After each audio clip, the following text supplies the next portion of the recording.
Your true wealth is your time and freedom. Money is just a tool for trading your time. It's a container to store your economic energy until you're ready to deploy it. But the whole world has been turned away from real money and has been fooled into using currency. A deceitful imposter that is silently stealing your two most valuable assets, your time and your freedom. Welcome to the rabbit hole. We are entering a period of financial crisis that is the greatest the world has ever known. The wealth transfer that will take place during this decade is the greatest wealth transfer in history. Wealth is never destroyed, it is merely transferred, and that means that on the opposite side of every crisis there is an opportunity. The great news is that all you have to do to turn this crisis into your great opportunity is to educate yourself. I believe that the best investment that you can make in your lifetime is your own education. Education on the history of money, education on finance, education on how the global economy works, education on how all of these guys, the central bankers, the stock market, how they can cheat you, how they can scam you. If you learn what is going on and how the financial world works, you can put yourself on the correct side of this wealth transfer. Winston Churchill once said that the further you look into the past, the further that you can see into the future. This program is all about creating your own crystal ball, being able to gaze into the future, being able to change this crisis, the greatest crisis in the history of mankind, into your great opportunity.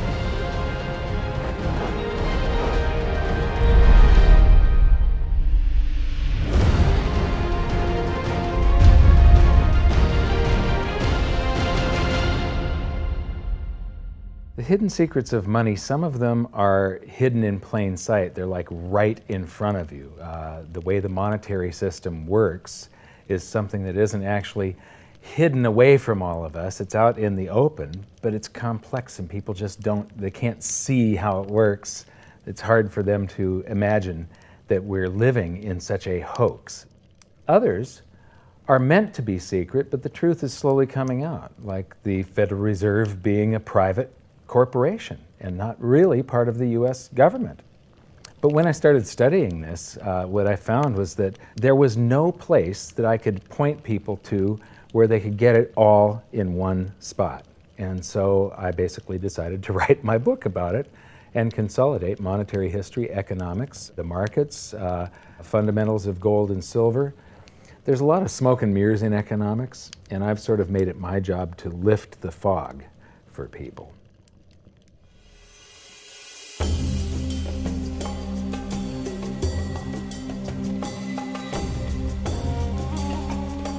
Welcome to Egypt. This is where it all began. Roughly 5,000 years ago, the Egyptians started using gold and silver as their predominant form of currency.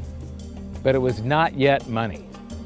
The pieces of gold and silver that they were using were odd sizes and weights, odd purities, so it still was not interchangeable, where each unit is the same as the next. This meant that nothing really had a price yet. You couldn't put a price of so many coins on something because they didn't have coins yet. Trade was still difficult. It was still a guessing game when it came to the exchange of values. One of the reasons that we are in the financial mess that we are today globally is that people do not understand the difference between currency and money.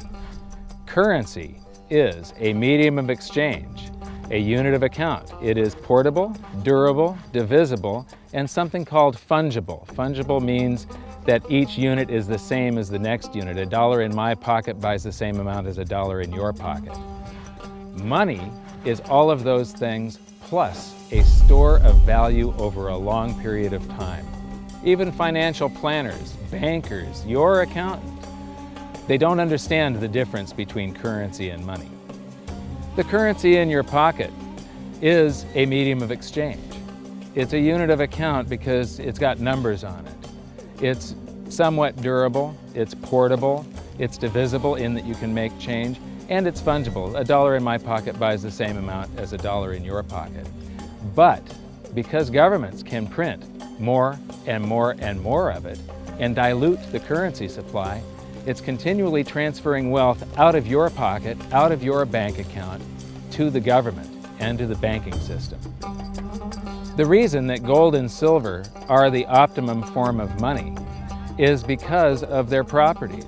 It's an easy medium of exchange because gold and silver store a large amount of value in a very small area. It's a unit of account. Pure gold has the same value all over the planet. So an ounce of gold buys the same amount here in Egypt as it would in China or in the United States. It's durable. The same gold that Egyptians were using in trade 5,000 years ago is still here with us today. It does not corrode.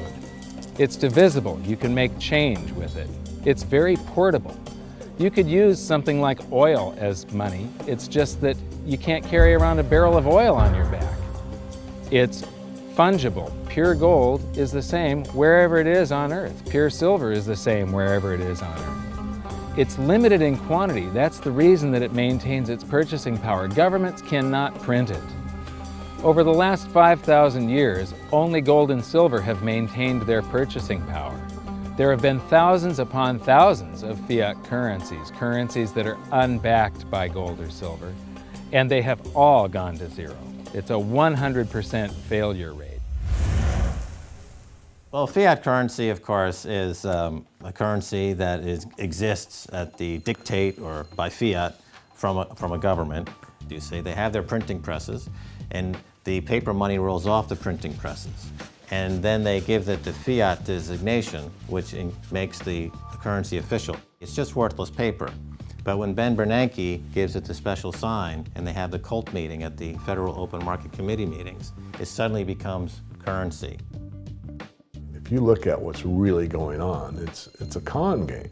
And so there's confidence. Well, the Federal Reserve is very forthright about what they're doing. If you read their websites, they'll tell you it's a confidence game.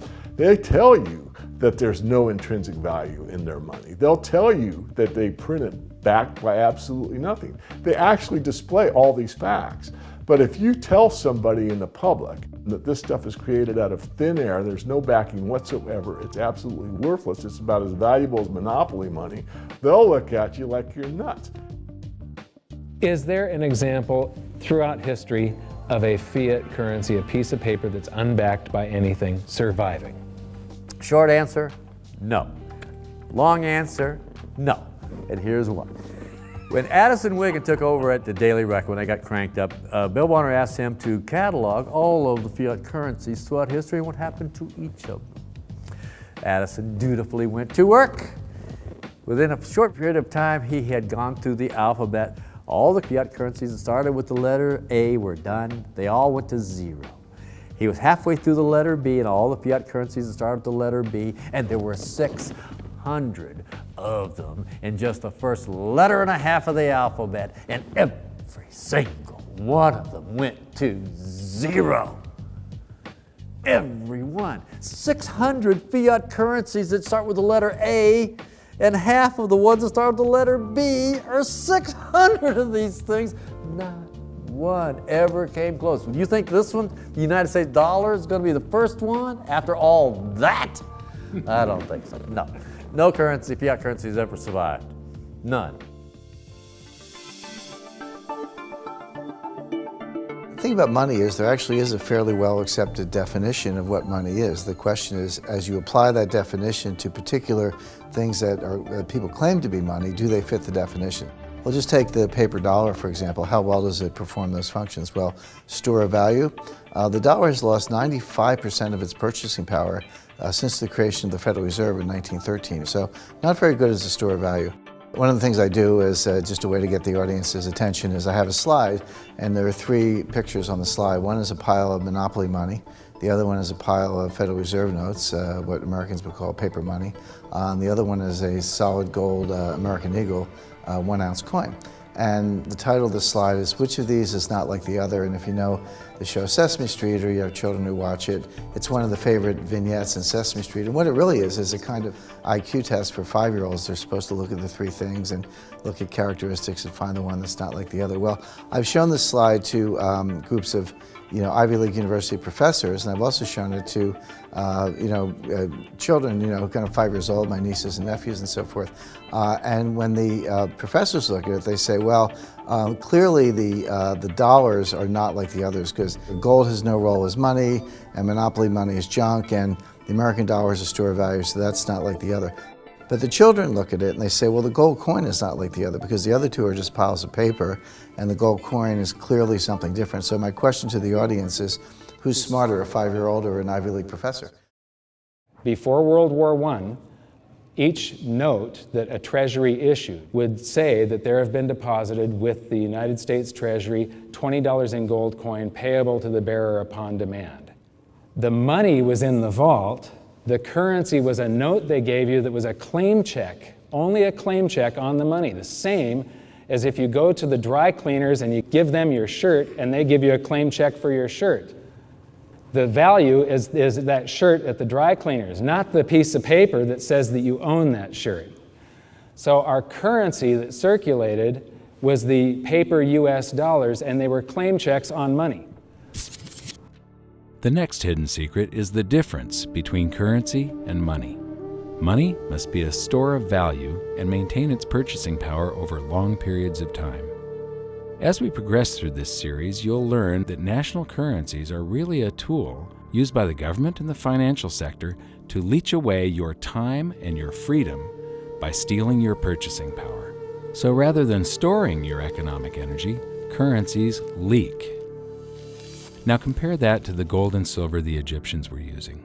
Like I started with, it still wasn't money because it wasn't interchangeable yet. But they were on the right track, as gold and silver have proven over thousands of years to be the ultimate store of value. Gold is only formed when a star explodes, a supernova, and it stays around forever. This is one of the properties that make it the ultimate money.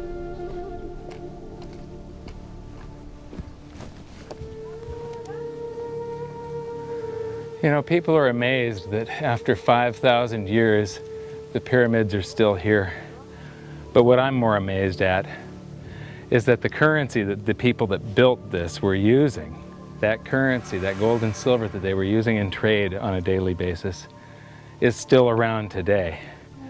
It may have been melted down and re-refined, and it's in a coin or a bar or in some piece of jewelry, but it's still with us today, and it still purchases something.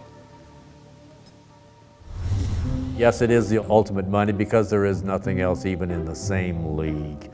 It's divisible, it's permanent, it's a store of value, it's a unit of account. It's got everything you want out of money, but it doesn't go away and it can't be increased. That is what makes gold the most beautiful money of all.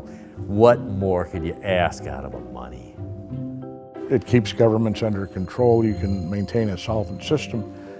Governments don't like gold at present because they're getting away with the fiat currencies, and they'll do everything they can to discredit it as an asset class. I mean, my goodness, gold has outperformed the Dow Jones Industrial Average in each of the last 7 years, yet it's not considered a legitimate asset class. Why? Again, it's the fear that maybe gold will be imposed on the system, that it will constrain government ability to spend beyond its means. They can't print it. They can't print it, no. The proper definition of inflation, I use Milton Friedman's definition. Inflation is an expansion of the currency supply. Deflation is a contraction of the currency supply. If you expand the currency supply, eventually prices will rise. And if you contract the currency supply, eventually prices will fall. This is a pool, but it's not a pool of water. This is the currency pool. And these are prices. And if you expand the currency supply, prices like a sponge in water have to rise to suck up the excess currency. Governments never stop printing more currency and adding currency to circulation. Therefore, prices keep on going up, not because the stuff that you're trying to buy is changing. The real estate doesn't change. What has changed is the currency purchases less and less. It's the currency going down, not prices going up. The truth is, what we have that makes our world work right now is a big story. None of it's real. It's all just promises. And if you think about it, that's how currency began to work in the beginning. You know, before we had currency, we had barter. I'll give you 3 coconuts and you give me 4 fish, because that's kind of a fair exchange on coconuts to fish.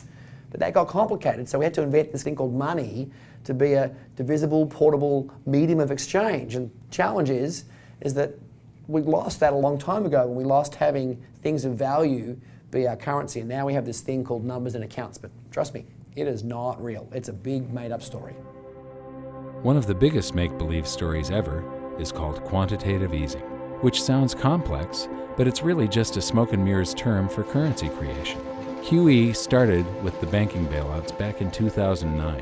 This currency was created out of thin air and then given to the banks, who paid themselves record bonuses in reward for crashing the world economy.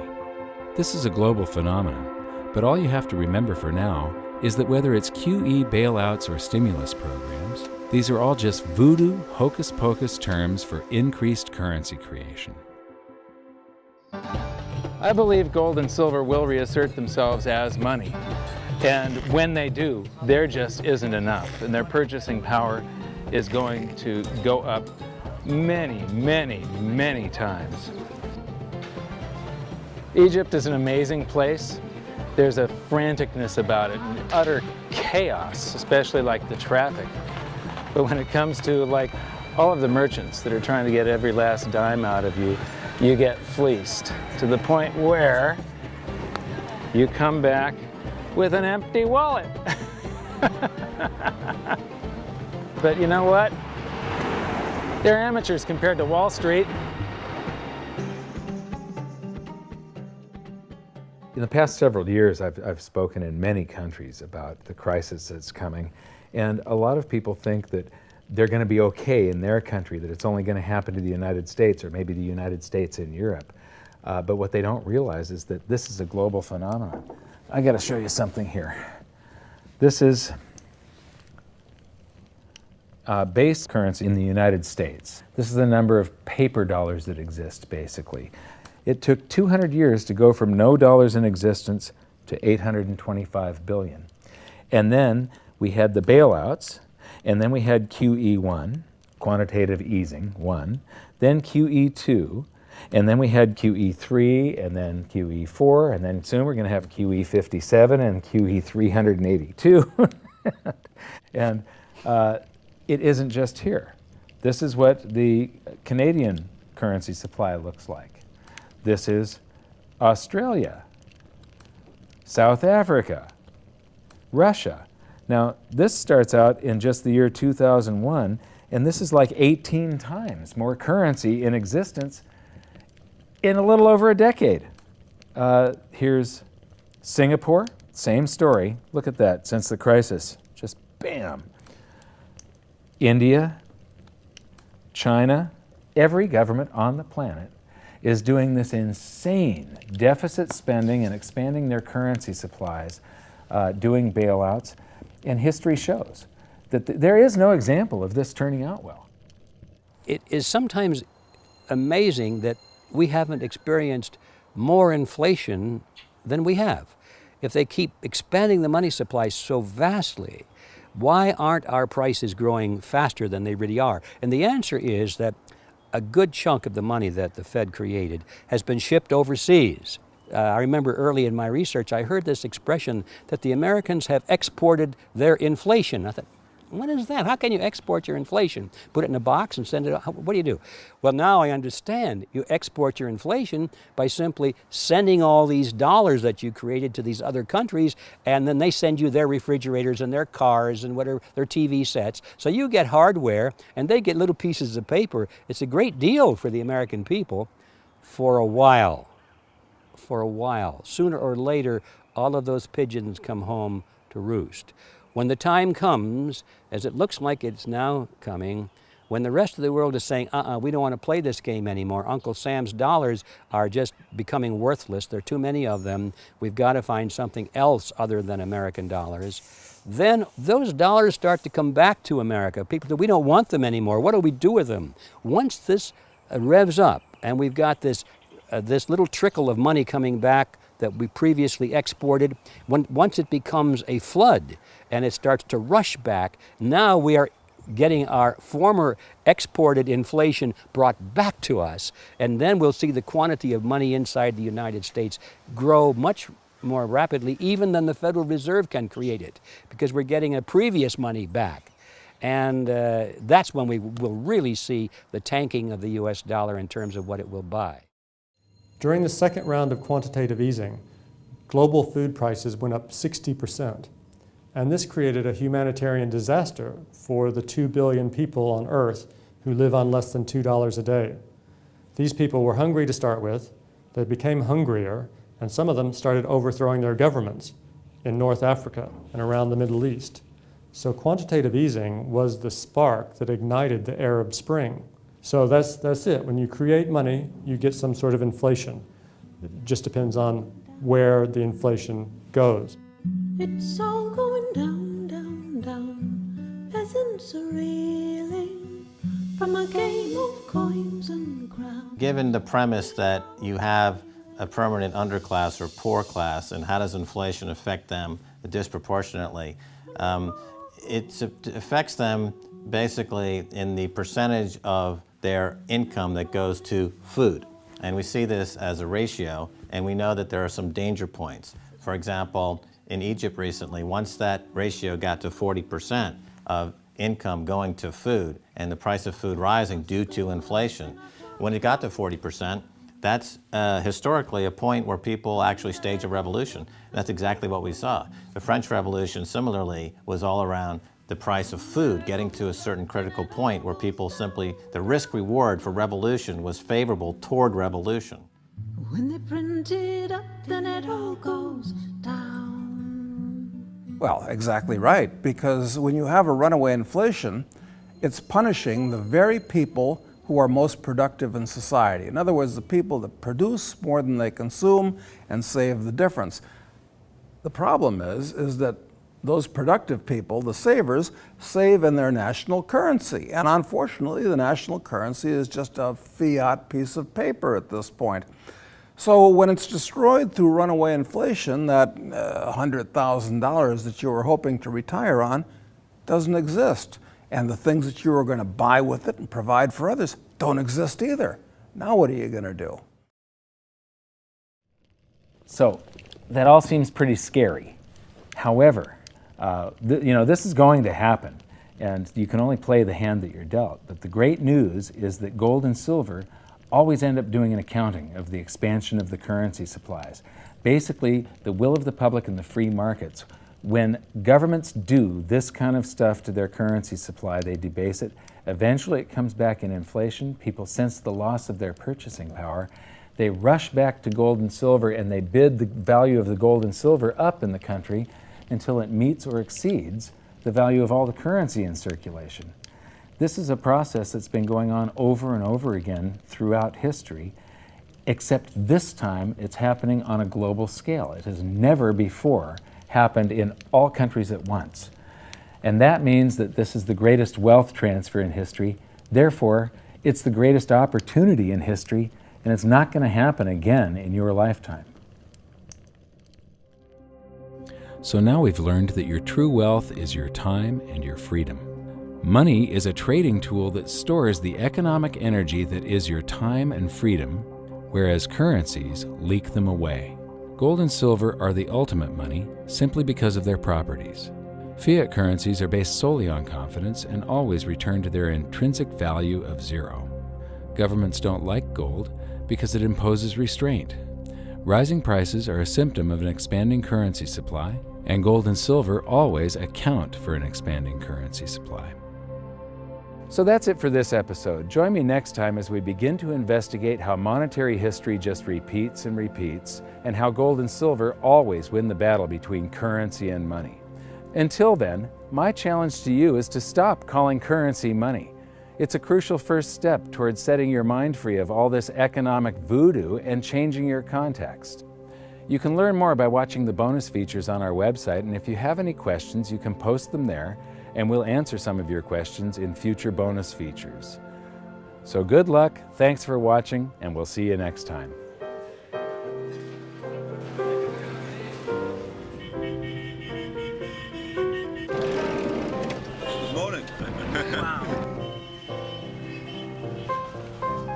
what does fiat mean? It comes from the Latin for crappy car.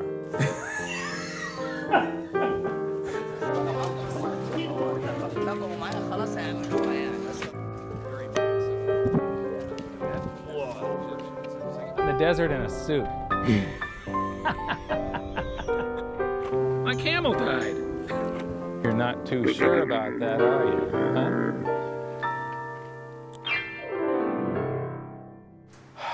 I am ready for a good long nap. Hi, welcome to this bonus feature for the very first episode of Hidden Secrets of Money. And this is currency versus money. So that's the major topic that